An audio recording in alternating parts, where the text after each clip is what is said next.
Assalamualaikum warahmatullahi wabarakatuh. Perkenalkan, nama saya Suci Rahmawati dengan NIM 212111247 dari Program Studi Hukum Ekonomi Syariah kelas 3G.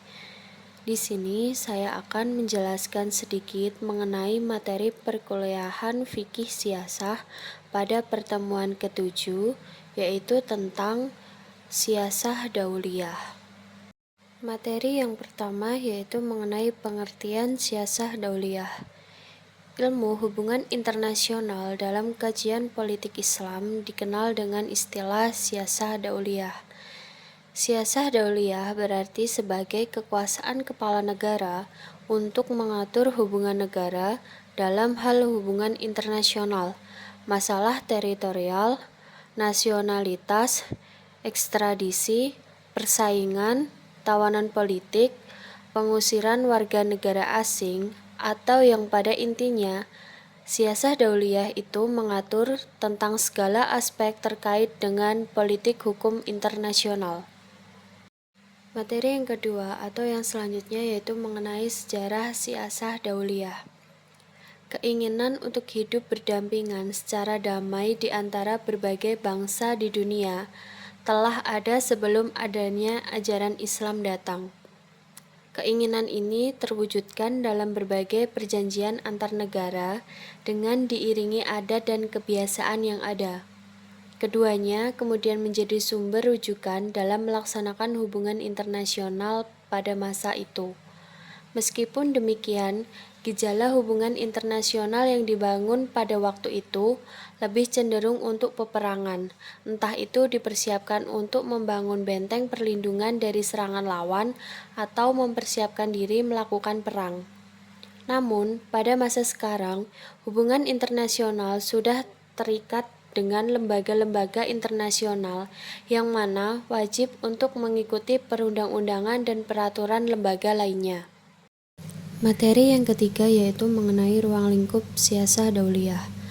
Ruang lingkup siasah dauliyah diantaranya yaitu yang pertama adalah perjanjian internasional, yang kedua perlakuan terhadap tawanan. Perang dalam Islam membolehkan menawan pasukan musuh, namun Islam memberikan tuntutan yaitu harus memperlakukan mereka dengan baik dan kasih sayang. Mereka hanya dapat dibunuh apabila mereka melakukan tindak pidana atau jarimah. Yang ketiga yaitu kewajiban hak suatu negara terhadap negara lain. Yang keempat adalah aturan perang.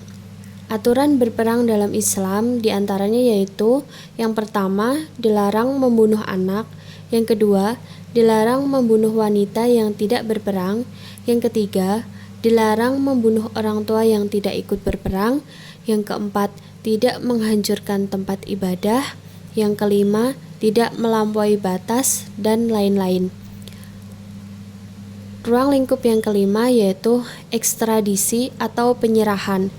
Kemudian yang keenam yaitu pemberian suaka politik dan keamanan.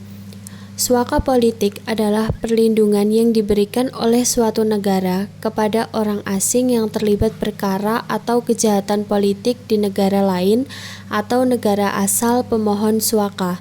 Yang ketujuh atau yang terakhir yaitu penentuan situasi damai atau perang. Kemudian materi yang terakhir yaitu mengenai dasar-dasar siasah dauliyah. Dasar-dasar siasah dauliyah yang pertama adalah asas kemanggulan manusia. Asas ini menegaskan bahwa umat manusia merupakan suatu kesatuan manusia karena sama-sama makhluk Allah SWT, walaupun berbeda suku bangsa, warna kulit, tanah air, dan agama. Perbedaan merupakan kenyataan alami yang tidak dapat ditolak oleh manusia. Yang kedua yaitu asas persamaan. Asas persamaan ini menekankan bahwa setiap bangsa di dunia harus menempatkan bangsa lain sebagai pemilik derajat yang sama. Yang ketiga yaitu asas keadilan. Asas keadilan menghendaki agar setiap bangsa ditempatkan pada kedudukannya dan tidak dilanggar hak-haknya. Yang keempat yaitu asas musyawarah. Asas musyawarah mengajarkan bahwa kesepakatan semua dalam suatu perjanjian merupakan hasil dari berbagai keinginan yang telah disepakati oleh kedua belah pihak. Yang selanjutnya yaitu asas kebebasan. Asas kebebasan memberikan kewenangan kepada para pihak yang terlibat kerja sama untuk melakukan perbuatan apapun yang tidak merugikan pihak lain. Berdasarkan asas kebebasan, semua pihak yang memiliki hak dan kewajiban yang sama. Yang selanjutnya yaitu asas kehormatan manusia. Asas kehormatan manusia menghendaki agar suatu bangsa tidak merendahkan bangsa lainnya. Selanjutnya yaitu asas toleransi. Asas toleransi menghendaki agar setiap perjanjian memuat kesepakatan untuk saling menghargai perbedaan, kekurangan, dan kelebihan tiap-tiap peserta perjanjian. Yang terakhir yaitu asas kerjasama.